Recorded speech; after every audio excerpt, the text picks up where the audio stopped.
ಶ್ರೀಲಂಕಾ ನಡುವಿನ ಮೊದಲ ಟೆಸ್ಟ್ ಪಂದ್ಯದ 3ನೇ ದಿನದಾಟ ಮುಗಿದಿದೆ. ಮೊದಲ 2 ದಿನ ಬ್ಯಾಟಿಂಗ್ನಲ್ಲಿ ಕಂಪ್ಲೀಟ್ ಆಗಿ ಡಾಮಿನೇಷನ್ ಮಾಡಿದಂತ ಭಾರತ 3ನೇ ದಿನ ಬೌಲಿಂಗ್ನಲ್ಲಿ ಸ್ವಲ್ಪ ಸ್ಟ್ರಗಲ್ ಕಾಣ್ತಾ ಇತ್ತು. ಹೀಗಿದ್ರೂ ಕೂಡ ಕೊನೆ ಸೆಷನ್ನಲ್ಲಿ ಕಮ್ ಬ್ಯಾಕ್ ಮಾಡಿದಂತ ಬೌಲರ್ಗಳು ಬ್ಯಾಕ್ ಟು ಬ್ಯಾಕ್ ವಿಕೆಟ್ಸ್ ತಗೊಂಡ್ರು. ಸೊ ಹೇಗಿತ್ತು 3ನೇ ದಿನದ ಆಟ? ಮ್ಯಾಚ್ ಫಿನಿಶ್ ಆಗುತ್ತಾ ಅಥವಾ ಡ್ರಾನಲ್ಲೇ ಕೊನೆಯಾಗುತ್ತಾ? ಫಾಲೋ ಆನ್ ಅವಕಾಶ ಭಾರತಕ್ಕೆ ಕೈತಪ್ಪಿದ್ದು ಹೇಗೆ? ಈ ಬಗ್ಗೆ ಹೇಳ್ತೇನೆ. ನಾನು ಶಾಂತ. ನೀವು ಸುದ್ದಿಯಾನದ ಸಬ್ಸ್ಕ್ರೈಬರ್ ಆಗೋದಕ್ಕೆ ಮರಿಬೇಡಿ. ಗಾಲೆ ಅಂತಾರಾಷ್ಟ್ರೀಯ ಮೈದಾನದಲ್ಲಿ ಶನಿವಾರದಿಂದ ಶುರುವಾಗಿರುವಂತಹ ಮೊದಲ ಟೆಸ್ಟ್ ಪಂದ್ಯದಲ್ಲಿ ಭಾರತ ಟಾಸ್ ವಿನ್ ಆಗುತ್ತೆ. ಸೊ ಶುಭ್ಮನ್ ಗಿಲ್ ಟಾಸ್ ಗೆದ್ದು ಫಸ್ಟ್ ಬ್ಯಾಟಿಂಗ್ ಅನ್ನ ಮಾಡ್ತೀವಿ ಅಂತ ಚೂಸ್ ಮಾಡ್ಕೊಳ್ತಾರೆ. ಹೀಗೆ ಭಾರತಕ್ಕೆ ಒಳ್ಳೆಯ ಆರಂಭ ಕೂಡ ಸಿಕ್ಕಿತ್ತು. ಮೊದಲ ಇನ್ನಿಂಗ್ಸ್ನಲ್ಲಿ 462 ರನ್ಗಳನ್ನ ಗಳಿಸಿ ಆಲ್ಔಟ್ ಆಗಿದ್ರು. ಇದಕ್ಕೆ one of the main reason Devdutt Padikkal ಅವರ 167 ರನ್ಗಳ ಭರ್ಜರಿ ಇನ್ನಿಂಗ್ಸ್. ಹಾಗೆ ಮತ್ತೊಬ್ಬ ಕನ್ನಡಿಗ KL ರಾಹುಲ್ ಅವರ 82 ರನ್ಗಳು. ಹಾಗೆ ಧ್ರುವ್ ಜುರೇಲ್ ಅವರ ಅರ್ಧ ಶತಕದ ನೆರವಿನಿಂದ ಭಾರತ ಉತ್ತಮ ರನ್ಸ್ನೇ ಕಲೆ ಹಾಕಿತ್ತು. ಹೀಗಾಗಿ ಬಿಗ್ ಸ್ಕೋರ್ ಬೆನ್ನಟ್ಟಿದಂತ ಶ್ರೀಲಂಕಾ ಪರ ಟಾಪ್ ಆರ್ಡರ್ ಬ್ಯಾಟಿಂಗ್ ಅಂತೂ ಕಂಪ್ಲೀಟ್ ಆಗಿ ಕೊಲ್ಯಾಪ್ಸ್ ಆಗಿತ್ತು. ಹೀಗಿದ್ರೂ ಕೂಡ ಮಿಡಲ್ ಆರ್ಡರ್ ನಲ್ಲಿ ಇಬ್ಬರು ಬ್ಯಾಟರ್ಗಳು ಅಕ್ಷರಶಃ ಕಾಟ ಕೊಟ್ಟಿದ್ರು. ಸೊ ಇವತ್ತಿನ ಪಂದ್ಯದ ಹೈಲೈಟ್ಸ್ ಹೇಗಿತ್ತು ಅನ್ನೋದನ್ನ ನೋಡಿ ಬಿಡೋಣ. 462 ರನ್ಗಳ ಗುರಿ ಬೆನ್ನಟ್ಟಿದಂತ ಲಂಕಾಗೆ ಮೊದಲ ಓವರ್ನಲ್ಲಿ ಆಘಾತ. ಸೊ ಶನಿವಾರದಿಂದ ಶುರುವಾಗಿದ್ದಂಥ ಪಂದ್ಯದಲ್ಲಿ ಫಸ್ಟ್ ಬ್ಯಾಟಿಂಗ್ ಅನ್ನ ಮಾಡ್ತಿದ್ದಂಥ ಭಾರತ ಮೊದಲ ಹಾಗೆ 2 ದಿನ ಕಂಪ್ಲೀಟ್ ಆಗಿ ಬ್ಯಾಟಿಂಗ್ ಮಾಡಿತ್ತು. ಸೊ ಮೊದಲ ದಿನ ಹಾಗೆ 2ನೇ ದಿನ ಬ್ಯಾಟಿಂಗ್ ಜೊತೆಗೆ ಇವತ್ತು ಕೂಡ ಕಂಪ್ಲೀಟ್ ಆಗಿ ಫಿನಿಶ್ ಮಾಡಿದೆ ಭಾರತ ಬ್ಯಾಟಿಂಗ್ನ. ಸೊ ಆರಂಭದಲ್ಲೇ ಮತ್ತೊಂದು ವಿಕೆಟ್ ಅನ್ನ ಕಳ್ಕೊಳ್ಳೋ ಮೂಲಕ ಇವತ್ತು ಆರಂಭದ ಸೆಷನ್ ಅಲ್ಲಿ ಒಟ್ಟಾರೆಯಾಗಿ 462 ರನ್ಗಳನ್ನ ಗಳಿಸಿ ಭಾರತ ಆಲ್ಔಟ್ ಆಯಿತು. ಸೊ ಆನಂತರದಲ್ಲಿ ಈ ಬಿಗ್ ಟಾರ್ಗೆಟ್ ಅನ್ನ ಬೆನ್ನಟ್ಟಿದಂತ ಶ್ರೀಲಂಕಾ ಪರ ಮೊದಲ ಓವರ್ನಲ್ಲೇ ವಿಕೆಟ್ ಬೀಳುತ್ತೆ. ಅದು ಕೂಡ ಮೊಹಮ್ಮದ್ ಸಿರಾಜ್ ಅವರ ಬೌಲಿಂಗ್ ನಲ್ಲಿ. ಮೊಹಮ್ಮದ್ ಸಿರಾಜ್ ಭಾರತ ಪರ ಮೊದಲ ಇನ್ನಿಂಗ್ಸ್ನಲ್ಲಿ ಮೊದಲ ಎಸೆತವನ್ನ ಶುರು ಮಾಡ್ತಾರೆ ಬೌಲಿಂಗ್ ನಲ್ಲಿ. ಅಂಡ್ 2ನೇ ಎಸೆತದಲ್ಲೇ ಸೊ ಮೊದಲ ಓವರ್ನ 2ನೇ ಬಾಲಲ್ಲಿ ಓಪನರ್ ಆಗಿರುವಂತ ನಿಶಾನ್ ಮಧುಷ್ಕಾ ಅವರ ವಿಕೆಟ್ ಅನ್ನ ಬೇಟೆಯಾಡ್ತಾರೆ.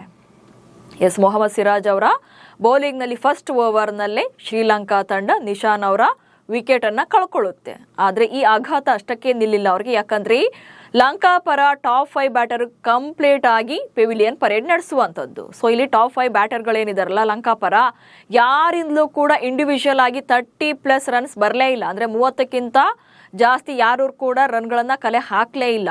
ಟಾಪ್ 5 ಬ್ಯಾಟರ್ಗಳೆಲ್ಲರೂ ಕೂಡ ಬಿಲೋ 30 ಒಳಗೆ ವಿಕೆಟ್ ಅನ್ನು ಒಪ್ಪಿಸ್ತಾರೆ. ಅಂಡ್ 99 ರನ್ಗಳನ್ನ ಕಲೆ ಹಾಕುವಷ್ಟರಲ್ಲಿ 5 ವಿಕೆಟ್ ಅನ್ನ ಕಳ್ಕೊಂಡಾಗಿತ್ತು ಲಂಕಾ ತಂಡ. ಸೊ ಇಲ್ಲಿ ಟ್ರಿಬಲ್ ಡಿಜಿಟ್ಗೆ ರೀಚ್ ಆಗೋ ಮೊದಲೇ ಲಂಕಾ ತಂಡ 5 ವಿಕೆಟ್ಗಳನ್ನ ಕಳ್ಕೊಂಡಿತ್ತು. ಸೊ ಆಲ್ರೆಡಿ ಆಲ್ಮೋಸ್ಟ್ ಇವತ್ತು ಬೇಗನೆ ಆಲ್ಔಟ್ ಆಗ್ತಾರೆ. ಸೊ 200ರ ಒಳಗೆ ಆಲ್ಔಟ್ ಆಗಬಹುದು ಎನ್ನುವಂತ ಸಾಧ್ಯತೆಗಳು ಅಥವಾ ಚಾನ್ಸಸ್ ಕ್ರಿಯೇಟ್ ಆಗ್ತಾ ಇತ್ತು. ಆದ್ರೆ ಇಂಥ ಡೌನ್ಫಾಲ್ ಆಗಿದ್ದಂತ ಲಂಕಾ ತಂಡಕ್ಕೆ ಬೆನ್ನೆಲುಬಾಗಿ ನಿಂತಿದ್ದೆ ಮಿಡಲ್ ಆರ್ಡರ್ನ ಇಬ್ಬರು ಬ್ಯಾಟರ್ಗಳು. ಸೊ 6ನೇ ಕ್ರಮಾಂಕ ಹಾಗೆ 7ನೇ ಕ್ರಮಾಂಕದ ಬ್ಯಾಟರ್ಗಳು ಅಕ್ಷರಶಃ ಜವಾಬ್ದಾರಿಯುತವಾದಂಥ ಆಟವನ್ನು ಆಡ್ತಾರೆ. ಸೊ ಸೋನಾಲ್ ದಿನುಷಾ ಹಾಗೆ ನಿರೋಶನ್ ಡಿಕ್ವೆಲ್ ಅದ್ಭುತ ಜೊತೆ ಆಟವನ್ನು ಆಡ್ತಾರೆ. ಇವರಿಬ್ಬರು ಕೂಡ ಭಾರತದ ಬೌಲರ್ಗಳಿಗೆ ಎದೆ ಕೊಟ್ಟು ನಿಂತು ಶತಕದ ಜೊತೆ ಆಟವನ್ನು ಆಡ್ತಾರೆ. ಸೊ ಇಲ್ಲೇನು 99 ರನ್ಗಳಿಗೆ 5 ವಿಕೆಟ್ ಬಿದ್ದಿತ್ತು. ಸೊ ಅಲ್ಲಿಂದ ಶುರುವಾದಂಥ ಇವರ ಪಯಣ 124 ರನ್ಗಳ ಜೊತೆ ಆಟದ ಮೂಲಕ ಇಲ್ಲಿ ಮುನ್ನಡೆಯುವಂಥದ್ದು. ಸೊ ಅಂದ್ರೆ ಇವರಿಬ್ಬರು ಕೂಡ 6ನೇ ವಿಕೆಟ್ ಜೊತೆ ಆಟಕ್ಕೆ 124 ರನ್ಗಳ ಜೊತೆ ಆಟವನ್ನು ಆಡ್ತಾರೆ. ಸೊ 220+ ರನ್ಗಳನ್ನ ಕಲೆ ಹಾಕುವಂತೆ ಲಂಕಾ ತಂಡವನ್ನ ನೋಡ್ಕೊಳ್ತಾರೆ. ಹೀಗಾಗಿ ಬ್ಯಾಟಿಂಗ್ ನಲ್ಲಿ ಲಂಕಾ ತಂಡ ಸ್ವಲ್ಪ ನಿಟ್ಟುಸಿರನ್ನ ಬಿಡುತ್ತೆ ಇವರಿಬ್ಬರ ಬ್ಯಾಟಿಂಗ್ ಇಂದಾಗಿ. ಸೊ ಭಾರತಕ್ಕೆ ತಲೆಬಿಸಿಯಾಗಿದ್ದಂತ ಇಬ್ಬರ ಪಾರ್ಟ್ನರ್ಶಿಪ್ ಬ್ರೇಕ್ ಮಾಡಿದಂತ ಪ್ರಸಿದ್ಧ ಕೃಷ್ಣ. ಸೊ ಇಲ್ಲಿ 124 ರನ್ಗಳ ಜೊತೆ ಆಟ ಇಬ್ಬರಿಂದ. 99 ರನ್ಗಳಿಗೆ 5 ವಿಕೆಟ್ ಅನ್ನ ತಗೊಂಡಿದಂತ ಭಾರತಕ್ಕೆ 124 ರನ್ ಆದ್ರೂ ಕೂಡ ಒಬ್ಬ ವಿಕೆಟ್ ಅನ್ನ ನೆಕ್ಸ್ಟ್ 6ನೇ ವಿಕೆಟ್ ಅನ್ನ ತೆಗೆಯೋಕೆ ಸಾಧ್ಯವಾಗಿರ್ಲಿಲ್ಲ. ಹೀಗಾಗಿ ಇವರಿಬ್ಬರ ಪಾರ್ಟ್ನರ್ಶಿಪ್ ಭಾರತಕ್ಕೆ ತುಂಬಾನೇ ತಲೆಬಿಸಿಯಾಗಿತ್ತು. ಯಾಕಂದ್ರೆ ಆ ಮಟ್ಟಿಗೆ ಕಾಟವನ್ನ ಕೊಡ್ತಾ ಇದ್ರು. ಹೀಗಾಗಿ ಇಂಥ ಟೈಮಲ್ಲಿ ಭಾರತಕ್ಕೆ ಬಿಗ್ ಬ್ರೇಕ್ ಥ್ರೂವನ್ನ ತಂದುಕೊಡ್ತಾರೆ. ಪ್ರಸಿದ್ಧ ಕೃಷ್ಣ ಇಬ್ಬರ ಪಾರ್ಟ್ನರ್ಶಿಪ್ ಅನ್ನ ಬ್ರೇಕ್ ಮಾಡ್ತಾರೆ. ಆದ್ರೂ ಕೂಡ ಸೋನಾಲ್ 100 ರನ್ ಗಳಿಸಿದ್ರೆ ನಿರೋಶನ್ 80 ರನ್ ಗಳಿಸಿ ಔಟ್ ಆಗ್ತಾರೆ. ಸೊ ಇವರಿಬ್ಬರ ಆಟದಿಂದಲೇ ಇಲ್ಲಿ ಲಂಕಾ ತಂಡ ಒಂದು ರೇಂಜ್ಗೆ ಒಳ್ಳೆ ಸ್ಕೋರ್ ಅನ್ನ ಕಲೆ ಹಾಕೋಕೆ ಸಾಧ್ಯವಾಗಿದ್ದು. ಸೊ ಇವರಿಬ್ಬರನ್ನ ಬಿಟ್ರೆ ಯಾರು ಕೂಡ 30+ ರನ್ಗಳನ್ನು ಕೂಡ ರೀಚ್ ಆಗಲೇ ಇಲ್ಲ. ಸೋನಾಲ್ 100 ರನ್ಗಳನ್ನ ಗಳಿಸಿ ಔಟ್ ಆಗ್ತಾರೆ, ಶತಕ ಬಾರಿಸ್ತಾರೆ. ಹಾಗೆ ನಿರೋಶನ್ 80 ರನ್ ಗಳಿಸಿ ಔಟ್ ಆಗ್ತಾರೆ. ಒಟ್ಟಾರೆಯಾಗಿ 284 ರನ್ಗಳಿಗೆ ಲಂಕಾ ತಂಡ ಆಲ್ಔಟ್ ಆಗಿರುವಂಥದ್ದು. ಸೊ ಇಲ್ಲಿ 99 ರನ್ಗಳಿಗೆ 5 ವಿಕೆಟ್ ಕಳ್ಕೊಂಡಿದ್ದಂಥ ಲಂಕಾ 284 ರನ್ಗಳಿಗೆ ಒಟ್ಟಾರೆಯಾಗಿ ಎಲ್ಲ ವಿಕೆಟ್ಗಳನ್ನು ಕಳ್ಕೊಳ್ಳುವಂಥದ್ದು. ಸೊ ಇನ್ನು ಭಾರತಕ್ಕೆ 178 ರನ್ಗಳ ಮುನ್ನಡೆ ಸಿಕ್ಕಿದೆ.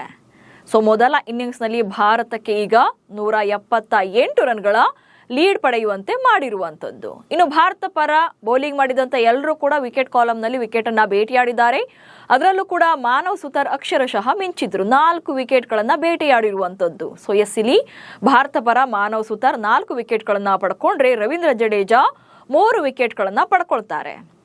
ಸೊ ಇವರಿಬ್ರು ಟೋಟಲ್ ಆಗಿ 7 ವಿಕೆಟ್ಗಳನ್ನು ಪಡ್ಕೊಳ್ತಾರೆ. ಹಾಗೆ ಮೊಹಮ್ಮದ್ ಸಿರಾಜ್, ಪ್ರಸಿದ್ಧ ಕೃಷ್ಣ ಹಾಗೆ ಕುಲ್ದೀಪ್ ಯಾದವ್ ತಲಾ ಒಂದೊಂದು ವಿಕೆಟ್ ಅನ್ನ ಪಡೀತಾರೆ. ಸೊ ಇಲ್ಲಿ ಭಾರತ ಪರ 5 ಬೌಲರ್ಗಳು ಕಂಪ್ಲೀಟ್ ಆಗಿ ಬೌಲಿಂಗ್ ಅನ್ನ ಮಾಡಿರುವಂತದ್ದು. ಅದರಲ್ಲಿ 5 ಕೂಡ ಅಟ್ಲೀಸ್ಟ್ 1 ವಿಕೆಟ್ ಅನ್ನಾದ್ರೂ ತಗೊಂಡಿದ್ದಾರೆ. ಅದರಲ್ಲಿ ಸುತಾರ್ 4, ಜಡ್ಡು 3, ಇನ್ನು ಸಿರಾಜ್ ಹಾಗೆ ಪ್ರಸಿದ್ಧ, ಕುಲ್ದೀಪ್ ತಲಾ ಒಂದೊಂದು ವಿಕೆಟ್ ಅನ್ನ ಪಡ್ಕೊಂಡಿದ್ದಾರೆ. ಹೀಗಿದ್ರೂ ಕೂಡ ಭಾರತಕ್ಕೆ ಫಾಲೋ ಆನ್ ಹೇರುವ ಅವಕಾಶವನ್ನ ತಪ್ಪಿಸಿಕೊಂಡಿರುವಂತ ಟೀಮ್ ಇಂಡಿಯಾ. ಇಲ್ಲಿ ಭಾರತ ಬಿಗ್ ಸ್ಕೋರ್ನ ಸೆಟ್ ಮಾಡಿದ್ರು ಕೂಡ ಅವರನ್ನ ಆಲ್ಮೋಸ್ಟ್ 200 ರನ್ಗಳ ಲೀಡ್ಗೂ ಮೊದಲೇ ಅವರನ್ನ ಆಲ್ಔಟ್ ಮಾಡಿದಿದ್ರೆ ಭಾರತ ಇಲ್ಲಿ ಫಾಲೋ ಆನ್ ಹೇರುವಂತ ಅವಕಾಶ ಇರ್ತಾ ಇತ್ತು. ಅಂದ್ರೆ ಭಾರತಕ್ಕೆ 200+ ರನ್ಗಳ ಲೀಡ್ ಸಿಕ್ಕಿದಿದ್ರೆ, ಸೊ ಇಲ್ಲಿ ಯಾವುದೇ ತಂಡಕ್ಕೆ ಟೆಸ್ಟ್ ಫಾರ್ಮೆಟ್ ನಲ್ಲಿ ಮೊದಲ ಇನ್ನಿಂಗ್ಸ್ ಅನ್ನ ಆಡಿದಾಗ 200+ ರನ್ಗಳ ಲೀಡ್ ಸಿಕ್ಕಿದ್ರೆ ಆಗ ಫಾಲೋ ಆನ್ ಅನ್ನ ಹೇರುವಂತ ಅವಕಾಶ ಇರುತ್ತೆ. ಆದ್ರೆ ಇಲ್ಲಿ ಭಾರತ ಈ ಅವಕಾಶವನ್ನ ತಪ್ಪಿಸಿಕೊಂಡಿದೆ. ಯಾಕಂದ್ರೆ ಭಾರತಕ್ಕೆ ಈಗ 178 ರನ್ಗಳ ಮುನ್ನಡೆ ಮಾತ್ರ ಸಿಕ್ಕಿರೋದ್ರಿಂದ ಸೊ ಇಲ್ಲಿ ಸೆಕೆಂಡ್ ಇನ್ನಿಂಗ್ಸ್ ನಲ್ಲಿ ಭಾರತ ಮತ್ತೆ ಬ್ಯಾಟಿಂಗ್ ಮಾಡಬೇಕಾದಂತ ಅನಿವಾರ್ಯತೆ ಅಥವಾ ಅವಶ್ಯಕತೆ ಇದೆ. ಹೀಗಾಗಿ ಫಾಲೋ ಆನ್ ಅನ್ನ ತಪ್ಪಿಸಿಕೊಂಡಿದೆ ಭಾರತ. ಹಾಗೇನಾದ್ರೂ ಒಂದ್ ವೇಳೆ ಫಾಲೋ ಆನ್ಗೆ ಅವಕಾಶ ಇದ್ದಿದ್ರೆ ಮತ್ತೆ ಅವರನ್ನ ಬ್ಯಾಟಿಂಗ್ಗೆ ಹೇಳಿ ಅನಂತರದಲ್ಲಿ ಅವರನ್ನ ಬೇಗನೆ ಆಲ್ಔಟ್ ಮಾಡಿ ಉಳಿದಿರುವಂತ ನಂಬರ್ನ ಸೊ ಆದಷ್ಟು ಬೇಗ ಇಲ್ಲಿ ಟಾರ್ಗೆಟ್ ಅನ್ನ ರೀಚ್ ಆಗೋಕೆ ಅಥವಾ ಎಕ್ಸ್ಟ್ರಾ ರನ್ಗಳನ್ನ ಸೊ ಇಲ್ಲಿ ಫಾಲೋ ಆನ್ ಹೇರಿದಾಗ 200+ ರನ್ಗಳ ಒಳಗೆ ಅವರನ್ನ ಆಲ್ಔಟ್ ಮಾಡಿದಿದ್ರೆ ಭಾರತ ಒಂದೇ ಇನ್ನಿಂಗ್ಸ್ ನಲ್ಲಿ ವಿನ್ ಆಗ್ತಾ ಇತ್ತು. ಸೊ ಒಂದು ವಿನ್ನಿಂಗ್ ಸಿಗ್ತಾ ಇತ್ತು. ಬಟ್ ಈಗ ಆ ಸಾಧ್ಯತೆ ಅಥವಾ ಆ ಚಾನ್ಸ್ ಅನ್ನ ಕಳ್ಕೊಂಡಿದ್ದಾರೆ. ಹೀಗೆ ಮೊದಲ 2 ದಿನ ಬ್ಯಾಟಿಂಗ್ ನಲ್ಲಿ ಲಂಕಾ ಬೌಲರ್ಗಳಿಗೆ ಕಾಟ ಕೊಟ್ಟಿದ್ದಂತ ಭಾರತ 3ನೇ ದಿನದ ಆಟದಲ್ಲಿ ಇಡೀ ಲಂಕಾ ತಂಡವನ್ನ ಆಲ್ಔಟ್ ಮಾಡಿದ್ರು. ಸೊ 3 ದಿನಗಳಲ್ಲಿ ಮೊದಲ ಇನ್ನಿಂಗ್ಸ್ ಕಂಪ್ಲೀಟ್ ಆಗಿದೆ. ಹೀಗಾಗಿ ನಾಳೆಯ ಆಟ ಭಾರತಕ್ಕೆ ತುಂಬಾನೇ ಮುಖ್ಯವಾಗಲಿದೆ.